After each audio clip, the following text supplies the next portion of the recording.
my name is Tom Segali. I'm a video producer and shooter, and I scuba dive here at Joe's Pond. My name is Jane Segali. I'm the Director of Finance and Operations at an independent school in Massachusetts, and I snorkel, survey, and try and get people to watch out for EMW here at Joe's Pond. So I got certified for scuba about 35 years ago, and I used to scuba a lot more and hadn't really scuba dove in 10 years. And so very sparingly over the last 35 years. And when I heard of what was happening here and they needed someone to scuba, I've always wanted to get back into it. So I figured this was a great place to do it. I love Joe's Pond, and I could help with it. So that's why, that's my experience with scuba.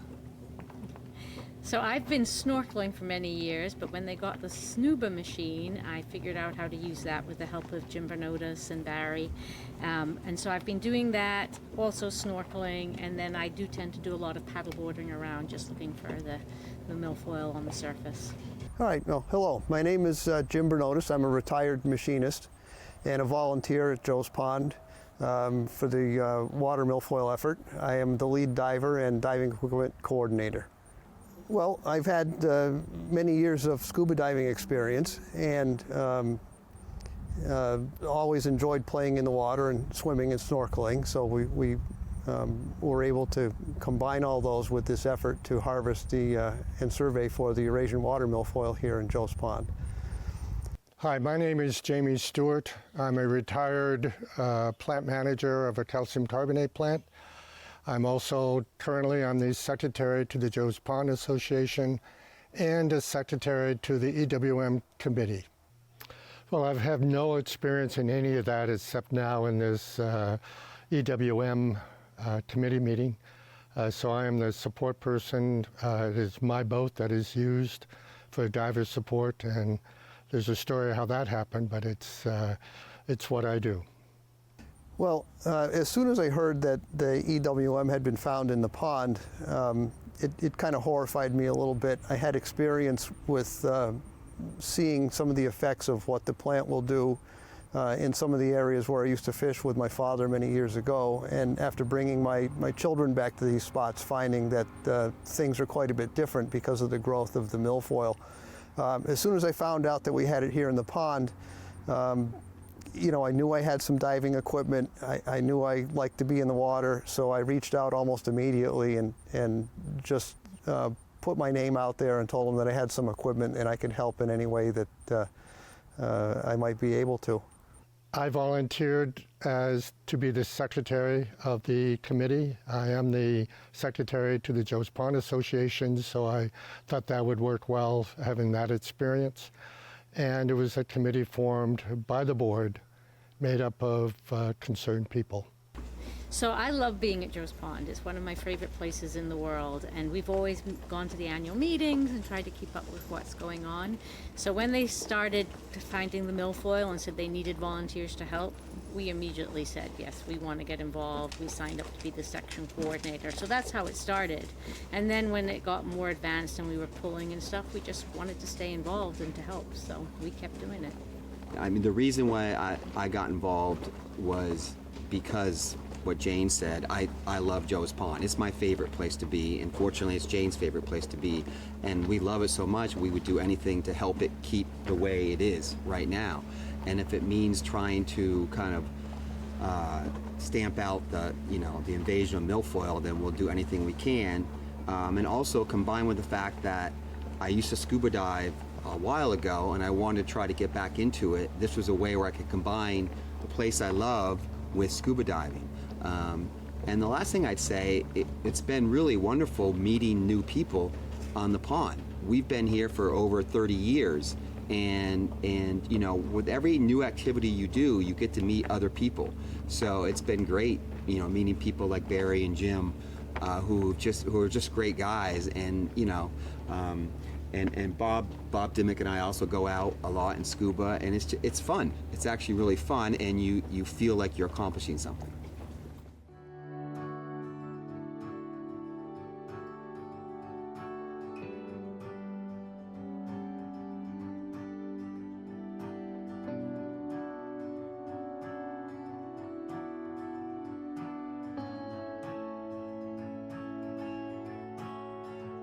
In December, Barry Cahoon, the newly named Water Quality Director, put together the EWM committee.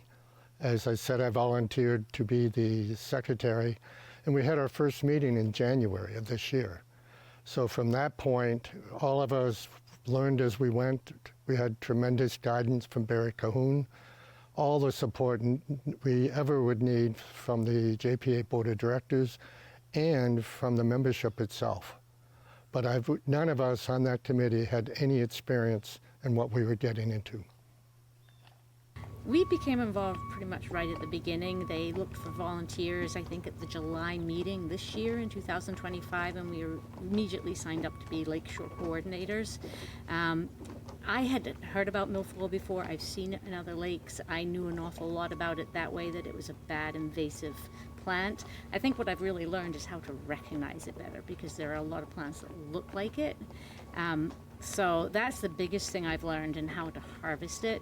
It's a formidable foe, and it's going to take a lot of work to try and eradicate it from this lake, and even just keep it under control. I first heard about the milfoil situation fall of '24 meeting, and Joe Hebert, the president, asked for volunteers, asked if everyone knew how to scuba dive, and I raised my hand. And so early of '25, like May or so, June, I went out with Jim Bernotis and started getting educated about what to look like, what to look for to identify milfoil. And fortunately, the Joe's Pond Association put this, brilliant, very informative website together where it had all sorts of photos, pictures, information. It was so useful. And also Barry Cahoon has put in, tons and tons of hours of education, constantly emailing us with information. And anytime I have a question, he's there as well. So both Barry and Jim, the amount of information and time and effort they put in, as well as the people who produce the website, has been invaluable and extremely helpful for us, especially as coordinators educating the other people here in our section. So, referring them to the website. Yeah, I don't think people realize how lucky we are to have people like Jim Bernotis and Barry Cahoon, because the amount of work that they have done to track this, to pull this, to get all these things organized has been amazing.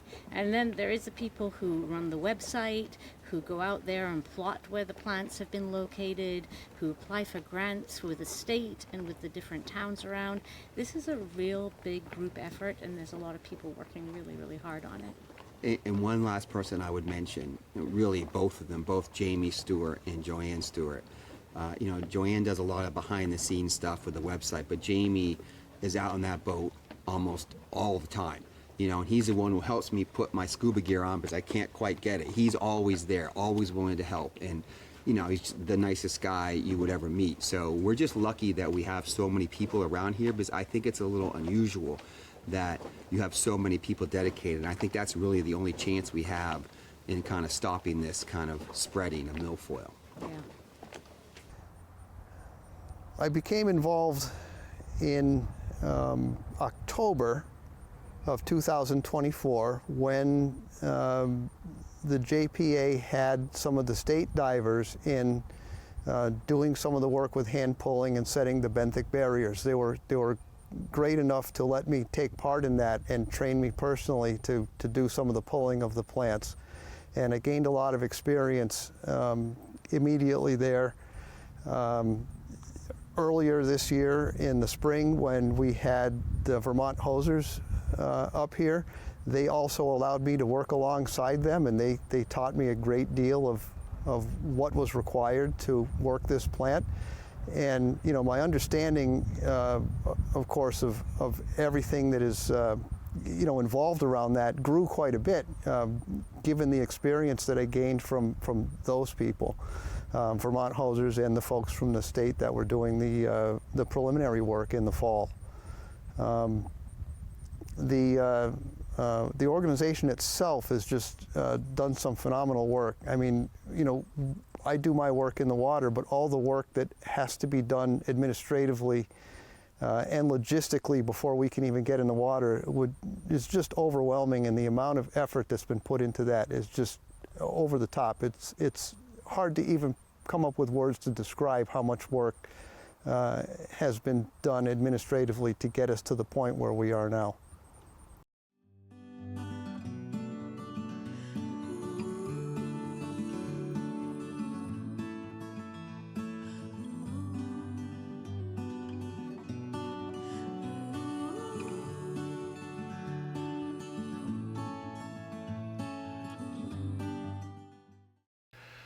The toughest part is when it's pouring rain outside and the divers are in the water and they don't care, but us on the support boat are getting wet. Fortunately, it's been a great warm summer, but it can get pretty lonely and pretty wet as the divers are doing the job. And I think the most rewarding part of it is when they come up with the mesh bags full of milfoil, and we're able to put it back into the buckets and take care of it from there. But seeing the divers and the physical demands and the stamina that they have to do this job is amazing. And I think that's been very rewarding to see how these members of the association, who some of them had very little to do as members, they always paid their dues, but now they just jumped forward, jumped in, and are given all that they have to dive, to snuba, to scuba, to help us get rid of this noxious weed.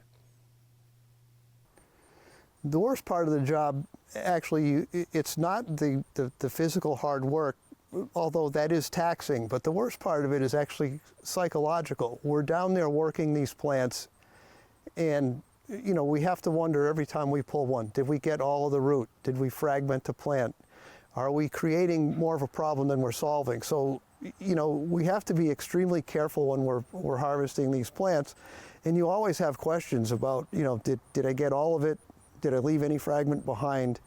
That's taxing. The best part about this is the overwhelming support that we have from everybody who's on the pond and everybody who's involved in this effort, again, administratively and logistically.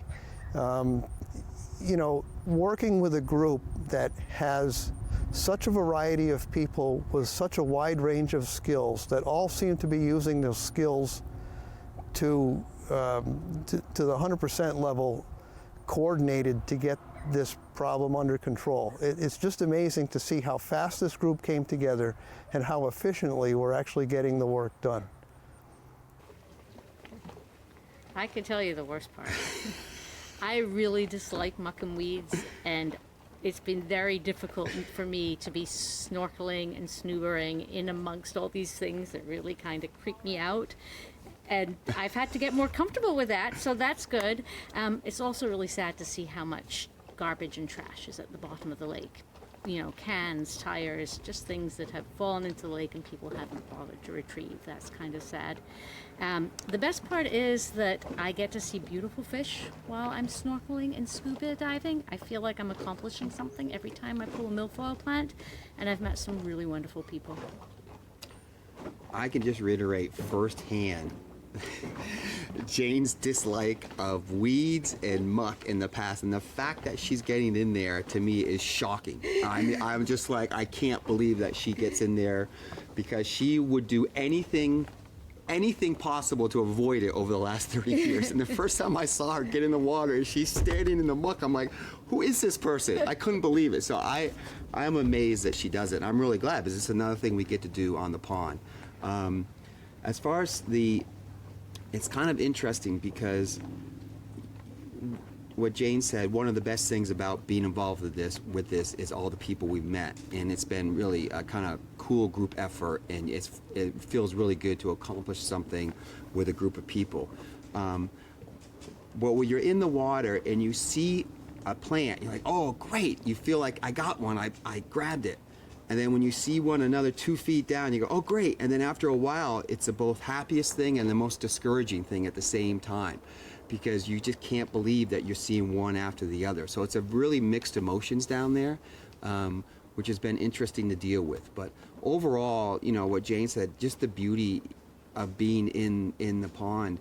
And I never thought much about what kinds of weeds were in there. I just knew there were weeds in there. It never really bothered me. But now, to look at the different types of plants down there, and how some are really pretty, and how certain fish go to certain plants, and it's been really cool. So in the past, I would just say, oh, a bunch of weeds. Now I'm looking differently at them, which I really have enjoyed.